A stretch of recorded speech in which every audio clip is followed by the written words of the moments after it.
वही कहूंगा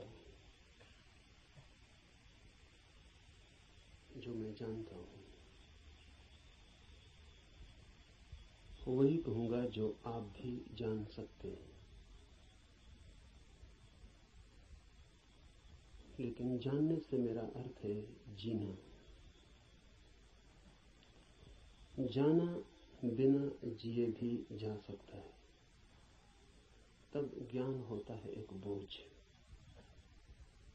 उससे कोई डूब तो सकता है, उबरता नहीं।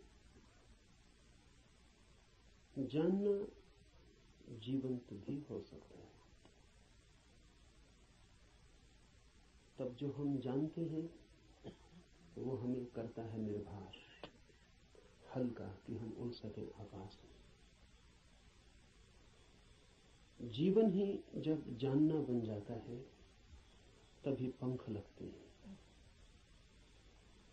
तभी जंजीरें टूटती हैं और तभी द्वार खुलते हैं अनंत के।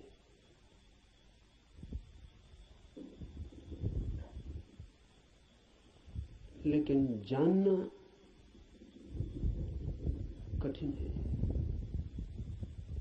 ज्ञान इकट्ठा कर लेना बहुत आसान है और इसलिए मन आसान को चुन लेता है और कठिन से बचता है। लेकिन जो कठिन से बचता है वो धर्म से भी वंचित रह जाएगा। कठिन ही नहीं, जो असंभव से भी बचना चाहता है वो कभी भी धर्म के पास नहीं पहुंच पाएगा। धर्म तो है ही उनके लिए जो असंभव में उतरने की तैयारी रखते हैं। धर्म है जुआरियों के लिए, दुकानदारों के लिए नहीं। धर्म कोई सौदा नहीं है। धर्म कोई समझौता भी नहीं है। धर्म तो है दांव। जुआरी लगाता है धन को दांव पर, धार्मिक लगा देता है स्वयं को। वही परम धन है। और जो अपने को ही दांव पर लगाने को तैयार नहीं, वो जीवन के गुह रहस्यों को कभी भी जान नहीं पाएगा। सस्ते नहीं मिलते हैं वे रहस्य। ज्ञान तो बहुत सस्ता मिल जाता है। ज्ञान तो मिल जाता है किताब में, शास्त्र में, शिक्षा में, शिक्षक के पास। ज्ञान तो मिल जाता है करीब करीब मुफ्त, कुछ चुकाना नहीं पड़ता है।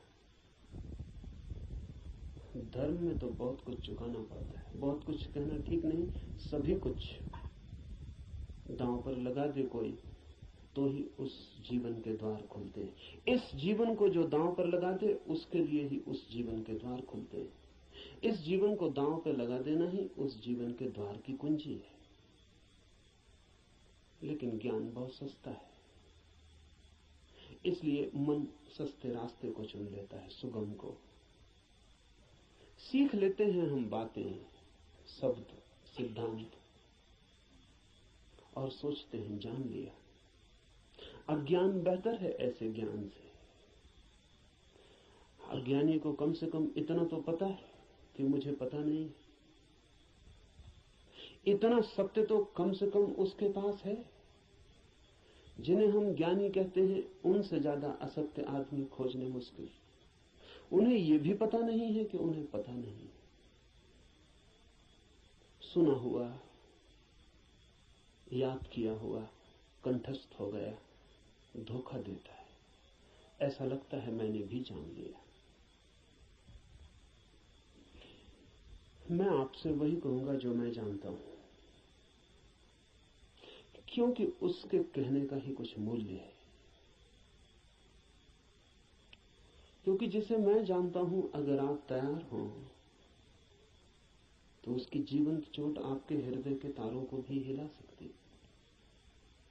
जिसे मैं ही नहीं जानता हूं, जो मेरे कंठ तक ही हो, वो आपके कानों से ज्यादा गहरा नहीं जा सकता। जो मेरे हृदय तक हो उसकी ही संभावना बनती है। अगर आप साथ दें तो वो आपके हृदय तक जा सकता है। आपके साथ की तो फिर भी जरूरत होगी। क्योंकि आपका हृदय अगर बंद ही हो तो जबरदस्ती उसमें सत्य डाल देने का कोई उपाय नहीं है, और अच्छा ही है कि उपाय नहीं है। क्योंकि सत्य भी अगर जबरदस्ती डाला जाए तो स्वतंत्रता नहीं बनेगा, परतंत्रता बन जाएगा। सभी जबरदस्तियां परतंत्रताएं बन जाती।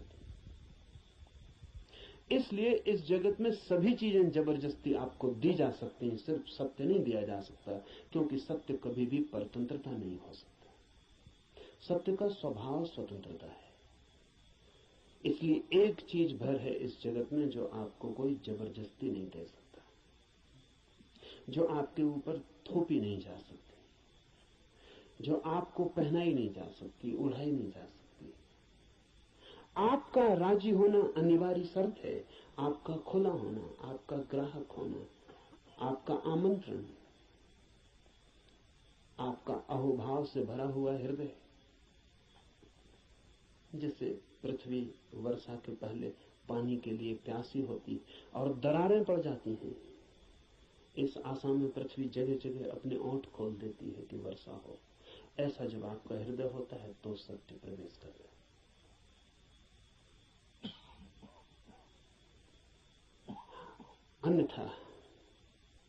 अन्यथा सत्य आपके द्वार से भी आकर लौट जाता है। बहुत बार लौटा है, बहुत जन्मों जन्मों में। आप कुछ नए नहीं, इस पृथ्वी पर कुछ भी नया नहीं, सभी बहुत पुराने हैं। आप बुद्ध के चरणों में भी बैठ के सुने हैं, आपने कृष्ण को भी देखा है, आप जीसस के पास भी उठे बैठे हैं, लेकिन फिर भी वंचित रह गए, क्योंकि कभी भी आपका हृदय तैयार नहीं था। आपके पास से बुद्ध की सरिता बहती निकल गई है, महावीर की सरिता बहती निकल गई, आप प्यासे रह गए। आनंद रो रहा था जिस दिन बुद्ध के प्राण छूटने को थे और छाती पीट रहा था, और बुद्ध ने उससे कहा कि तू रोता क्यों है? जरूरत से ज्यादा मैं तेरे पास था 40 वर्ष, और अगर 40 वर्ष में भी नहीं हो पाई वो घटना,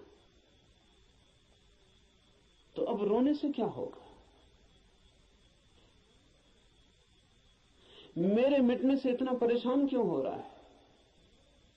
तो आनंद ने कहा है, इसलिए परेशान हो रहा हूं कि आप मौजूद थे और मैं न मिट पाया। अगर मैं मिट जाता तो आपको मेरे भीतर प्रवेश मिल जाता। 40 साल नदी मेरे पास बहती थी और मैं प्यासा रह गया, और अब मैं रोता हूं क्योंकि जरूरी नहीं है कि ये नदी कब किस जन्म में दोबारा मुझे मिलेगी।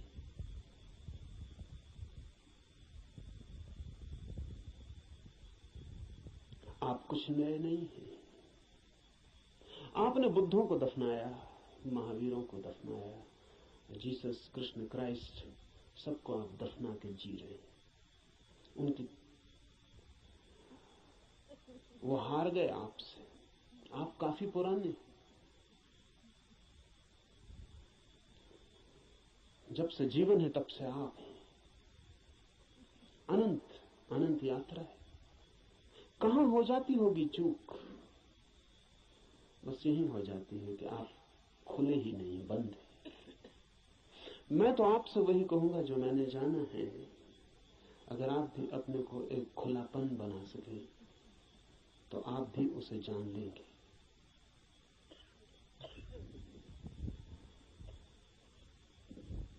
और ऐसा नहीं है कि कोई कठिनाई है बहुत, एक ही कठिनाई है और वो आप हैं।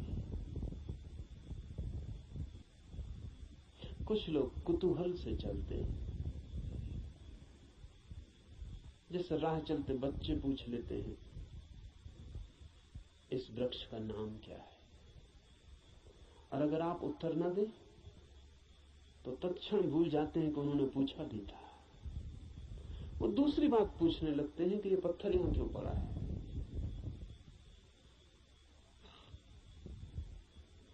पूछने के लिए पूछते हैं, जानने के लिए नहीं पूछते। बिना पूछे नहीं रह सकते हैं, इसलिए पूछते हैं, जानने के लिए नहीं पूछते।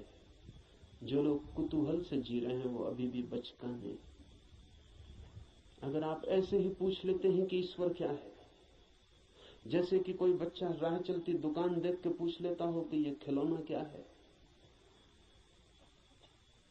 तो आप अभी बच्चे हैं। और बच्चा तो माफ किया जा सकता है, आप माफ नहीं किए जा सकते। कुतूहल नहीं चलेगा। धर्म कोई खिलवाड़ नहीं है बच्चों का। और फिर उत्तर भी मिल जाए तो उससे कोई प्रयोजन नहीं है। बच्चे का मजा पूछने में है। उसने पूछा, यही उसका मजा है। आप उत्तर देंगे भी तो उस उत्तर में उसे कोई बहुत रस नहीं है। क्या बात? मनस्विद कहते हैं कि बच्चे नया नया बोलना सीखते हैं तो अपने बोलने का अभ्यास करते हैं पूछ पूछ कर।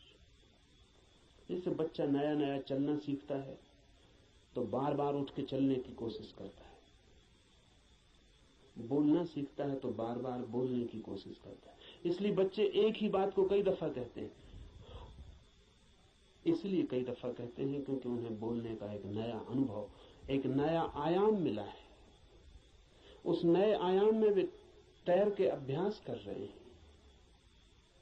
इसलिए कुछ भी पूछते हैं, कुछ भी बोलते हैं। अगर आप भी धर्म की दुनिया में कुछ भी पूछ रहे हैं, कुछ भी बोल रहे हैं, कुछ भी सोच रहे हैं और कोई गहरी जिज्ञासा नहीं है, बस कुतूहल है, तो अभी आप और कुछ बुद्धों को दफनाएंगे।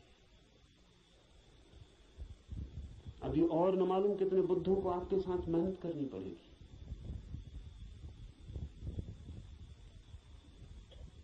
कुतूहल से सत्य का कोई संबंध नहीं। कुछ लोग कुतूहल से थोड़ा आगे बढ़ते हैं और जिज्ञासा करते हैं। जिज्ञासा में थोड़ी ज्यादा गहराई है, लेकिन बस थोड़ी ज्यादा।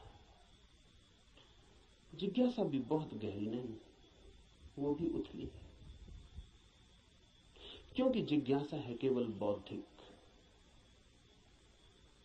और बुद्धि भी ऐसी है जैसी खाज होती है, खुजलाएं तो थोड़ा रस आता है। ऐसा बुद्धि को भी खाज होती रहती। ईश्वर है, आत्मा है, मोक्ष है, ध्यान क्या है, करने के लिए नहीं। ईश्वर क्या है, जानने के लिए नहीं, चर्चा के लिए, बातचीत के लिए।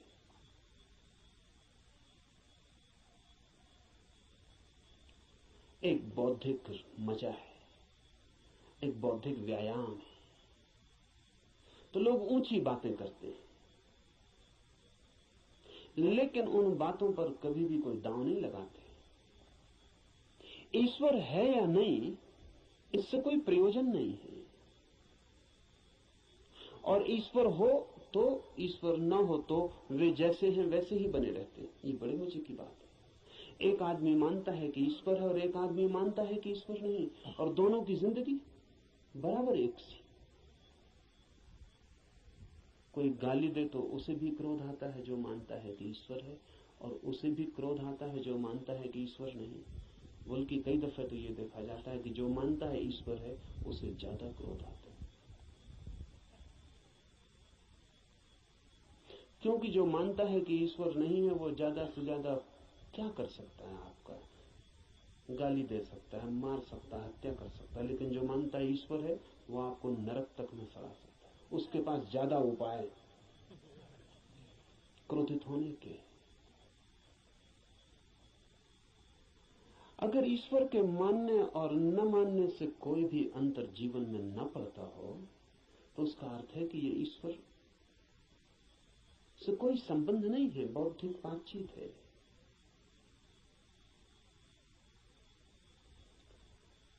ऐसी जिज्ञासा हो तो आदमी दार्शनिक हो जाता है, चिंतन मनन करने लगता है, शास्त्र अध्ययन करने लगता है, बहुत सिद्धांत इकट्ठे कर लेता है, पक्ष में विपक्ष में सोच लेता है, वाद विवाद करता है, शास्त्रार्थ करता है, लेकिन जीता कभी नहीं।